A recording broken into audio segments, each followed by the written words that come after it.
ইউরোপের বিভিন্ন দেশে তীব্র তাপপ্রবাহে জনজীবন বিপর্যস্ত হয়ে পড়েছে। অনেক এলাকায় তাপমাত্রা 40 ডিগ্রি সেলসিয়াসেরও বেশি রেকর্ড করা হয়েছে। ফলে স্পেন, ইতালি, ফ্রান্স, পর্তুগাল এবং গ্রিস সহ বেশ কয়েকটি দেশে জারি করা হয়েছে সর্বোচ্চ সতর্কতা। প্রচণ্ড গরমে স্বাস্থ্য ঝুঁকি বেড়ে যাওয়ায় বয়স্ক, শিশু এবং অসুস্থ ব্যক্তিদের বিশেষ সতর্ক থাকার পরামর্শ দিয়েছে কর্তৃপক্ষ। দিনের সবচেয়ে গরম সময় অপ্রয়োজনীয় বাইরে না যাওয়া এবং পর্যাপ্ত পানি পান করার আহ্বান জানানো হয়েছে। এদিকে তীব্র তাপপ্রবাহের কারণে বিভিন্ন অঞ্চলে দাবানলের ঝুঁকিও বেড়েছে। জরুরি সেবা সংস্থাগুলো সম্ভাব্য পরিস্থিতি মোকাবেলায় প্রস্তুত রয়েছে।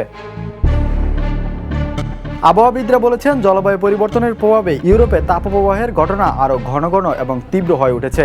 আগামী কয়েকদিন অনেক এলাকায় উচ্চ তাপমাত্রা অব্যাহত থাকতে পারে বলে পূর্বাভাস দেওয়া হয়েছে।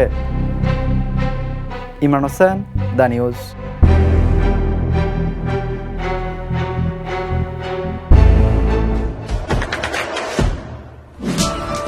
দেশে দেশে সবার সাথে দ্য নিউজ।